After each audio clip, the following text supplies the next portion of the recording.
আমি এখন তোমাদের সঙ্গে একটা খুব সিম্পল অথচ খুব সুন্দর একটা রেসিপি নিয়ে চলে এসেছি।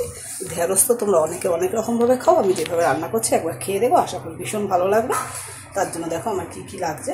ঢেঁড়সগুলোকে এরকম লম্বা লম্বা করে কেটে নিয়েছি, কেটে ধুয়ে নিয়েছি। এখানে নিয়েছি পেঁয়াজ, রান্নাটার জন্য পেঁয়াজ আর টমেটোটা একটু বেশি লাগে। এখানে দুটো বড় সাইজের পেঁয়াজ নিয়ে নিয়েছি, আর পেঁয়াজগুলো একটু বড় বড় করে কাটতে হবে। এখানে নিয়ে নিয়েছি টমেটোর দানাটা ফেলে দিয়েছি, ফেলে ধুয়ে রেখেছি। এখানে একটু গাজর নিয়ে নিয়েছি, একদম সরু সরু করে কেটে নিয়েছি যাতে গাজর সেদ্ধ হতে যেহেতু টাইম বেশি লাগে, তো একদম পাতলা করে কেটে নিয়েছি। আর রয়েছে ধনেপাতা, কাঁচা লঙ্কা, আর ঘরে কয়েকটা চিংড়ি মাছ ছিল, ভাবলাম চিংড়ি মাছটা করে কী করবো, তাই এটা দিয়ে দিই, তাহলে টেস্টটা আরও বেড়ে যাবে।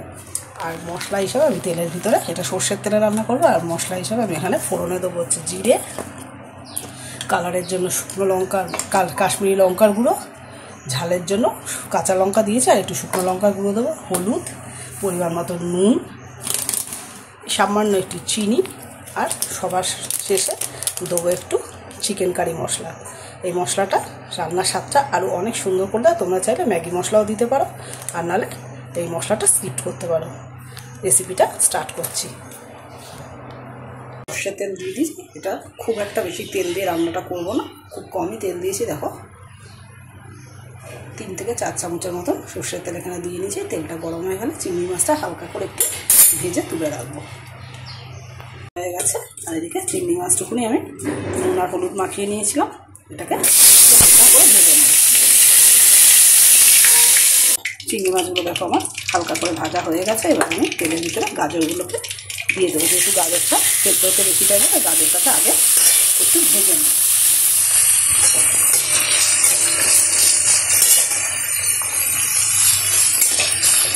ফোড়ন দিয়ে দিচ্ছি, করে দিলাম। গাজরটাকে একটু ভেজে নেবো, গাজরটা ভাজা ভাজা হয়ে গেলে তারপর তার ভিতরে পেঁয়াজটা দেবো, তারপর ঢেঁড়সটা দিয়ে দেবো। ভাজা হয়ে গেছে, এবার আমি পেঁয়াজগুলো ওই করে দিয়ে দিলাম।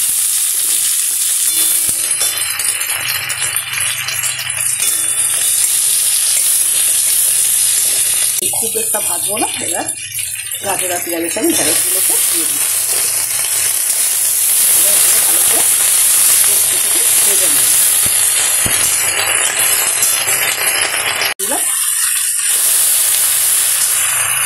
এবার দেবো টমেটোটা,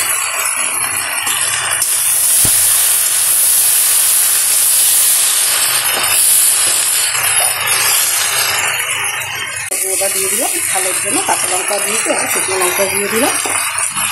আর কালারের জন্য বেশ কিছুটা কাশ্মীরি লঙ্কাগুলো দিয়ে দিচ্ছি, এর জন্য সামান্য চিনি দিয়ে দিচ্ছি। চিনি দিলে তরকারিটা যত বেশি টেস্ট হয়, তোমরা চাইলে চিনিটা স্কিপ করতে পারো। রাখতে চিনি আমি দিয়ে দিলাম।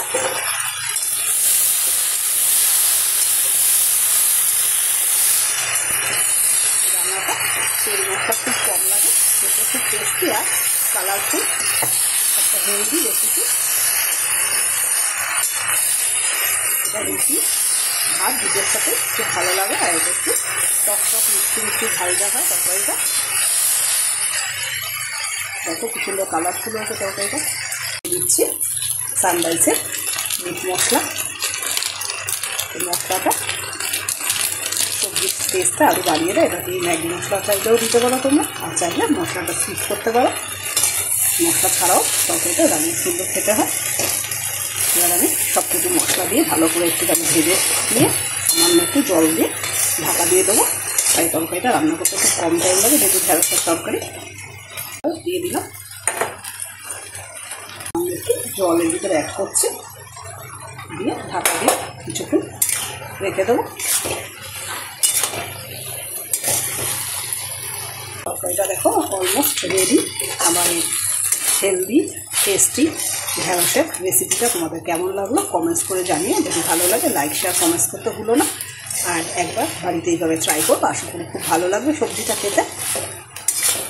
এটা ভাত রুটি সব কিছুর সাথেই খুব ভালো লাগে। তোমরা চাইলে নিরামিষও করতে পারো। আমার বাড়িতে কটা চিংড়ি মাছ ছিল, তাই আমি চিংড়ি মাছটা দিয়ে দিয়েছি। চিংড়ি মাছ তো যে কোনো সবজিরই স্বাদ বাড়িয়ে দেয়, তার জন্য আমি চিংড়ি মাছটা এখানে অ্যাড করলাম।